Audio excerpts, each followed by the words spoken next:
আপনার সরকারও কখনো চাইবে না যে আপনি শিক্ষিত হন। কেন চাইবে না জানেন? এই জন্য চাইবে না যে আপনি যদি শিক্ষিত হন তাহলে আপনাকে 500 টাকা দিয়ে কেনা যাবে না, আপনাকে 1000 টাকা দিয়ে বলা যাবে না যে অমুক বাসে আগুন দেওয়ার, অমুক গাড়িতে আগুন দেওয়ার, অমুককে হত্যা করো। কেন না? আপনার কাছে যখন শিক্ষা চলে আসবে তখন আপনি আর বিক্রি হবেন না, আত্মমর্যাদা আসবে, আত্মসম্মান আসবে যদি সঠিক শিক্ষা থাকে। কিন্তু ক্ষমতা টিকিয়ে রাখার জন্য দরকার গাঞ্জাখোর, জুয়াখোর, মদখোর, গুন্ডা। তাহলে আপনার সন্তানকে আমি কেন শিক্ষিত করব? আপনার সন্তান শিক্ষিত হলে তো আমার দিকে আঙ্গুল উঠাবে। এই জন্য আপনার সন্তানকে মূর্খ রাখতে হবে। আর মূর্খ রাখলেও টেনশন নাই। কেন টেনশন নাই?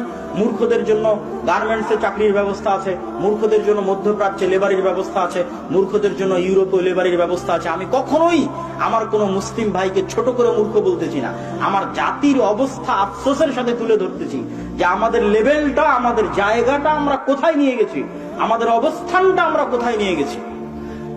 শ্রদ্ধেয় শায়েখ পাশে বসে আছে, মদিনা ইসলামী বিশ্ববিদ্যালয়ে যেহেতু তিনি পড়াশোনা করেছেন, তারও এই অভিজ্ঞতা হবে আমার মতো সেম, যে যদি মদিনা ইসলামী বিশ্ববিদ্যালয়ের ক্লাসরুমে বসে থাকি, 10-15টা দেশের নাগরিকেরা যদি বসে থাকে, আর একটা বাংলাদেশে এসে যদি মদিনা ইসলামী বিশ্ববিদ্যালয়ের রুম ঝাড়ু দেয়, মদিনা ইসলামী বিশ্ববিদ্যালয়ের টয়লেট পরিষ্কার করে, তাহলে জাতি হিসেবে আপনাকে কোথায় কল্পনা হবে? সেই অনুভূতি যেমন আমার, ওই অনুভূতি তেমন ওনারও থাকবে। এটা হচ্ছে আমাদের জাতিগত অবস্থান, সম্মান, মর্যাদা, যে আমরা অশিক্ষিত এবং মূর্খতায় নিজেদেরকে কোথায় নিয়ে গেছি।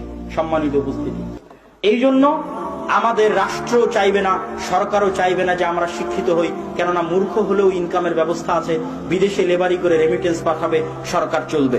অতএব আপনাকে উদ্যোগ নিতে হবে, আপনার সন্তানকে, আপনার ভবিষ্যৎ প্রজন্মকে বাঁচানোর জন্য দিন শিক্ষা, ন্যূনতম দিন শিক্ষার ব্যবস্থা মসজিদে বাস্তবায়ন করতে হবে। এটা আমার পক্ষ থেকে আজকের বক্তব্যে উদাত্ত আহ্বান থাকবে।